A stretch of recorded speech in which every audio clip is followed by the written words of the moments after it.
નમસ્કાર મિત્રો, મારી યુટ્યુબ ચેનલમાં તમારું સ્વાગત છે. આજે આપણે વાત કરવાના છીએ જૂનાગઢનો મદાર સંઘ વળાવીઓ સાથે બનેલી ઘટના વિશે. એમની વીરતાની વાત છે મિત્રો. મદાર સંઘ ચુડાસમો કેશોદ જૂનાગઢના ચુડાસમાનો ભાયાત હતો. એના જીવનની એક ધૂન હતી કે કોઈ પણ જાનનું વળાવું કરવું હોય તો તે દરેક વખતે તૈયાર, ઘેડ અને નાગેરમાં એનું વળાવું વખણાતું. ટેકીલો, એક વચની, તેજસ્વી અને શૂરવીર મદાર સંઘ કેશોદના તથા આજુબાજુના મહાજન વર્ગમાં સર્વપ્રિય હતો. મહિનો તો મદાર સંઘના જીવનમાં ખરેખર મહાન નીવડતો. આખો મહિનો તેને જાનોમાં જવું પડતું. વળાવિયા તરીકે એમના નામની શીખ હતી. મદાર સંઘને ગરાસમાં 2 ખેતર હતા. તે ભાગામાં ખેડાવી લેતો અને તેમાંથી જે દાણો આવે તેમાં જીવન નિર્વાહ ચલાવતો. બાકી ડેલીએ કાયમ જે કાવા કહુંબા ચાલતા તે વળાવવામાંથી પતતું. કોઈ પણ ચારણ આવે તો મોટા ગિરસદારોને છોડી અને મદાર સંઘનો જ મહેમાન થતો. અને મદાર સંઘની કીર્તિ આખા સોરઠમાં એ વખતે ગવાતી. મદાર સંઘને સૌ કોઈ વળાવ્યા તરીકે જ ઓળખતા. ચોર, લૂંટારા અને બહારવટિયા મદાર સંઘનું નામ સાંભળીને જ છેટા રહેતા. મદાર સંઘ 2 બંદૂક બાંધતો અને તેના નિશાન અચૂક ગણાતા. જ્યાં જાન ગઈ હોય ત્યાં વળાવ્યાની બહાદુરીની હરીફાઈ થતી. ગામને પાદર ઊંચો પીપળો હોય તેની છેલ્લી ડાળીએ કામઠું બાંધી તેમાં એક નાળિયેર લટકતું રાખવામાં આવે. જો જાનનો વળાવ્યો એ નાળિયેર પહેલે જ નિશાને પડે તો જાન જીતે અને નહીં તો એ વળાવ્યો હાર્યો ગણાય. મદાર સંઘે એવા 100 નાળિયેરો જીત્યા હતા એટલે એને 100 નાળિયેરો કહેતા. ક્યાં છે મદાર સંઘ બાપુ? ડેલી બહારથી કોઈનો અવાજ આવ્યો. એલા, એ કોણ છે બાપુ? રામ રામ. એ તો હું રામજી. ઓહ રામજી શેઠ, આવો આવો. બાપુ, આપને તકલીફ આપવાની છે. તમે નહીં આપો તો કોણ આપશે મારા વાલા? મદાર સંઘે પોતાની મરોડદાર મૂછ પર હાથ ફેરવ્યો.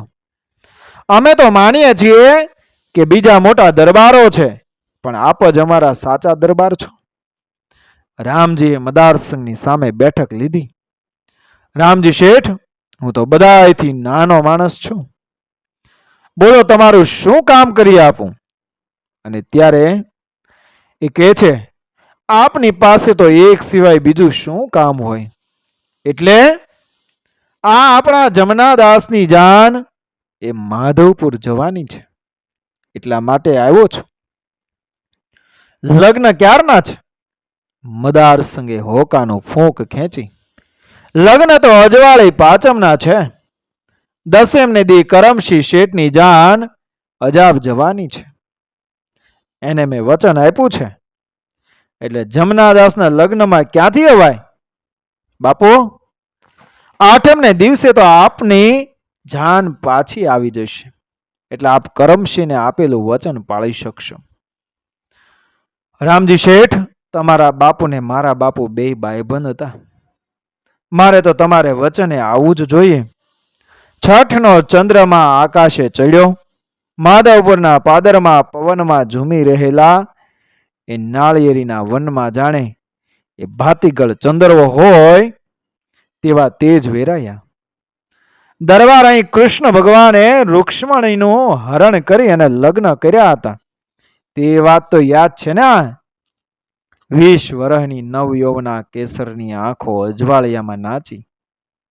દરબાર આ વખતે નીચું જોઈ રહ્યા. મદાર સંઘ, હું બધાની લાજ મરજાદ છોડી તમારી પાસે આવી અને તમે તો મૂંગા મંતર થઈ ઉભા છો. બ્રાહ્મણ જળથી ઓસરે, ક્ષત્રિય રણથી જાય, વૈશ્ય ડરે વેપારથી, એ કાયર કહેવાય. કેસર તે બરાબર કહ્યું.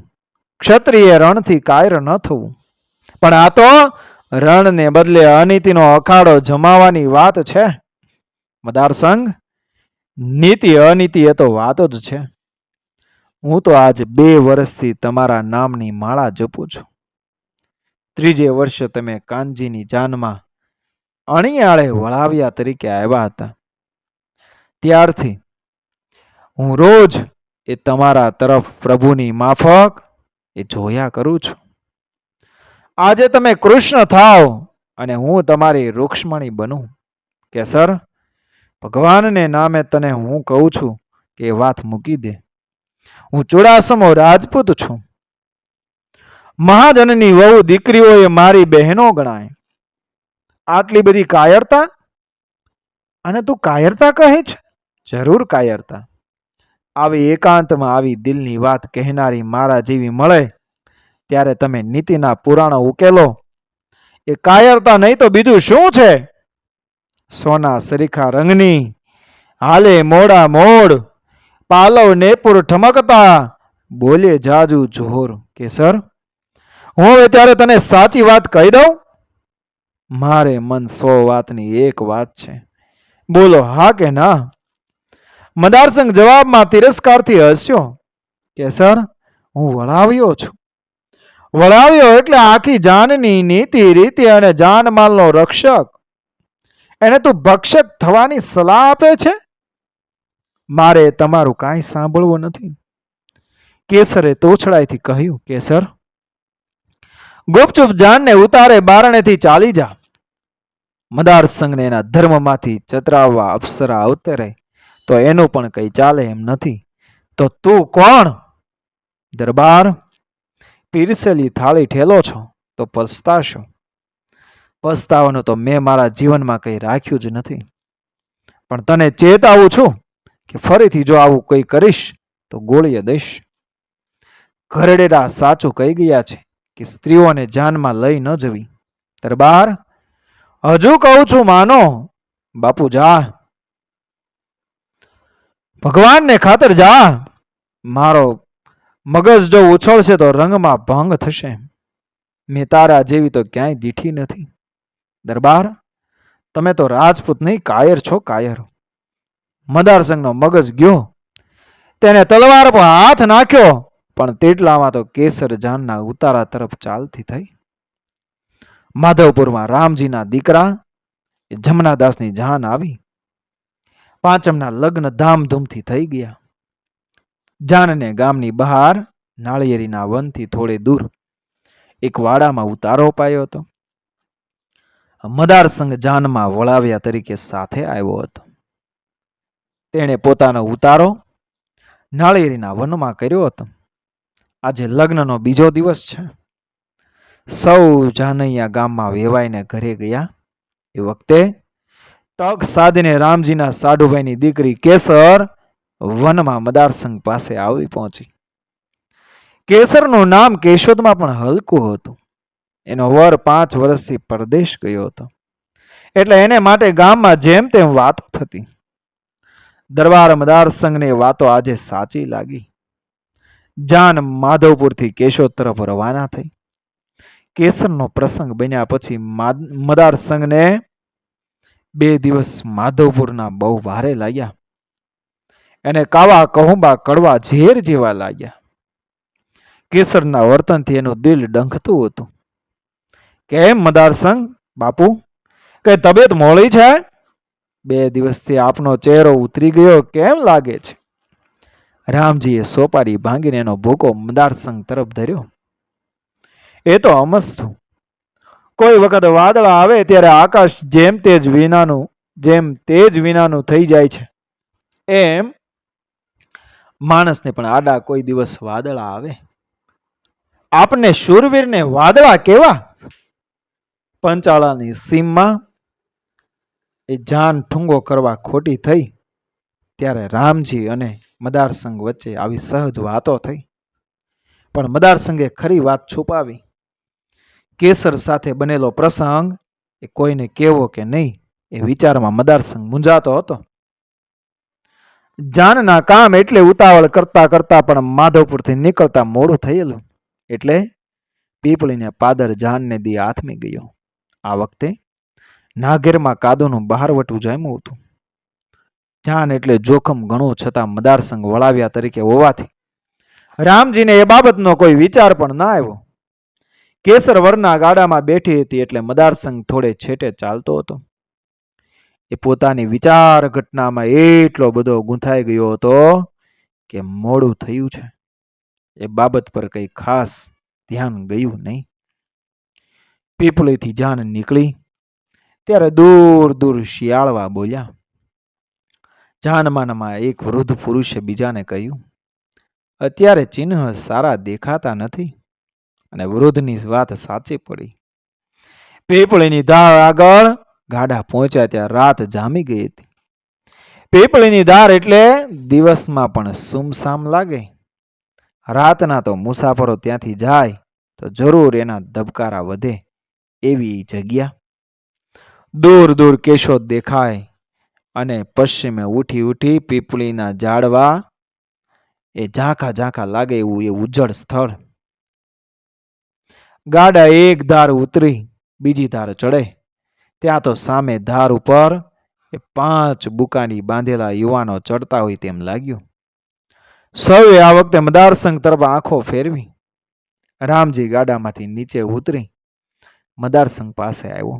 મદારસંઘ બાપુ, ધાર ઉપર કોઈ જણા એવું જણાય છે. મદારસંઘ જવાબમાં હસ્યો. કોની માએ શેર સૂંઠ ખાધી છે કે મદારસંઘ વળાવ્યો હોય અને જાનનો એક વાળ પણ વાંકો કરી શકે? ત્યારે બાપુ, આપ આગળ ચાલો એટલે ગાડા ચાલે. મદારસંઘ સૌની મોખરે થયો. પોતાની બંને બંદૂકો તેણે તૈયાર રાખી. ગાડા બરાબર ધાર ઉપર ચડ્યા. એટલામાં 5 બુકાની બાંધેલા પુરુષો ગાડાના ચીલામાં આડા ઊભા રહ્યા. એલા કોણ માટી? મદારસંઘે પડકાર કર્યો. અને ત્યારે મદારસંઘનો અવાજ એ પેલા 5 જણાએ ઓળખ્યો. એ તો અમે 5માના એકે દ્રઢતાથી જવાબ આપ્યો. આગા ખસી જાઓ, જાનના ગાડાને જવા દો, નહીં તો મદારસંઘના હાથનો એ રસ ચાખવો પડશે. પેલા ત્યાં પથ્થરની માફક જડાઈ રહ્યા. ન ખસે કે ન બોલે. રામજી આ દ્રશ્ય જોઈને ગભરાઈ ગયો. તેણે મદારસંઘના કાનમાં પોતાનું મોઢું ધર્યું. બાપુ, હવે શું કરશો? હું મરીશ ને મારીશ, બીજું શું કરીશ? હું જીવતો છું અને તમને લૂંટે એ તો સૂરજ પૂર્વમાંથી પશ્ચિમમાં ઉગે તો જ બને હો. જુવાનો કાદુને કહેજો કે મદારસંઘ મળ્યો હતો. ખસી જાઓ. આ વખતે એમાંના એકે દૂર જઈ શિયાળવું બોલે તેમ અવાજ કર્યો. તરત જ ધારને બીજે પડખેથી એવો જ અવાજ આવ્યો. અને આંખના પલકારામાં તો બીજા 5 જણાઓ એ આ દિશામાં દોડતા દોડતા આવ્યા. આવનારમાંથી એક બોલી ઉઠ્યો, મદારસંઘ ખમી જા. આજ તો અમને આ જાન લૂંટવા દે.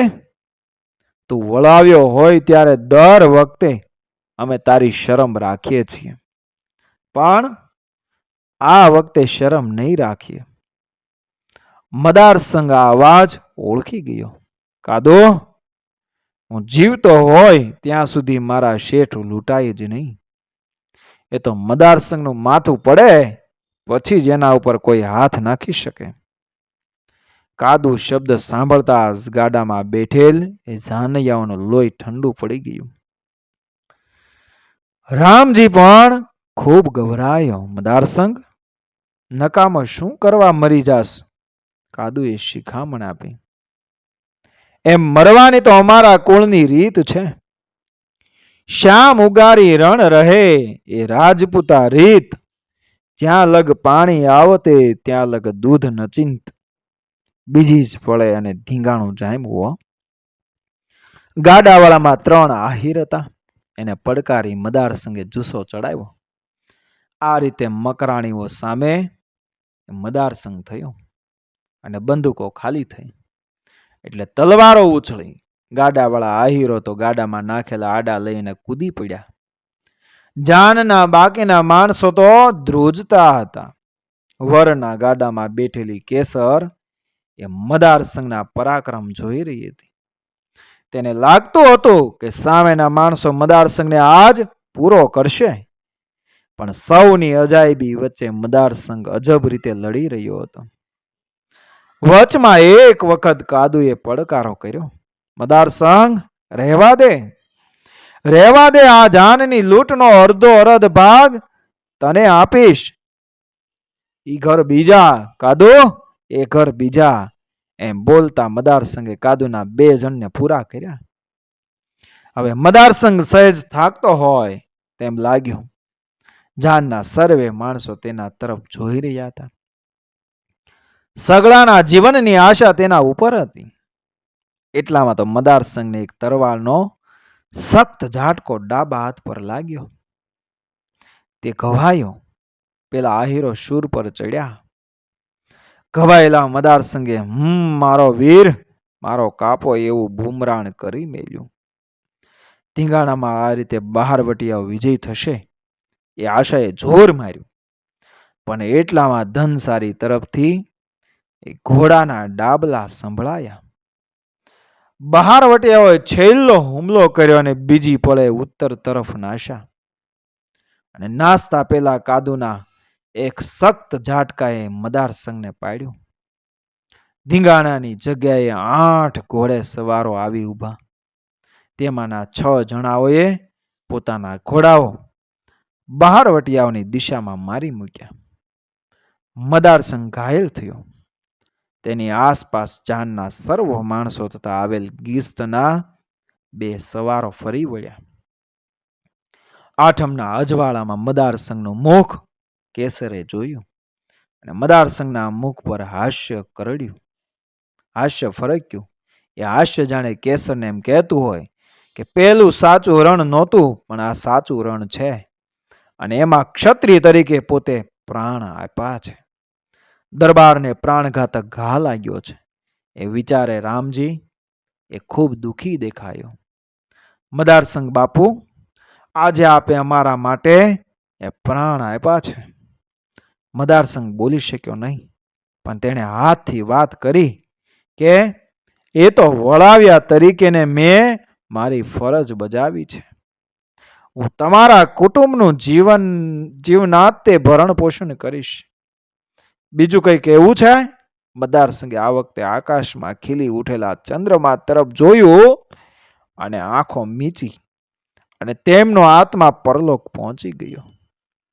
પીપળીની ધાર પરનો પાળિયો આજ પણ એ કાદુના જમાનાની સાક્ષી પૂરે છે અને નીતિના રક્ષક તથા વફાદાર એ વળાવ્યા મદાર સંઘ ચુડાસમાની શૌર્યભરી યાદ આપે છે. મિત્રો, કાઠિયાવાડની શૌર્ય કથામાંથી આપણા રાષ્ટ્રીય શાયર ઝવેરચંદ મેઘાણી લિખિત છે. મિત્રો, હજી પણ આપણા સાંસ્કૃતિક વારસામાં, ઇતિહાસમાં આવા શૂરવીરો પડ્યા હતા. મિત્રો, એનું ગર્વ છે આપણને. જય માતાજી.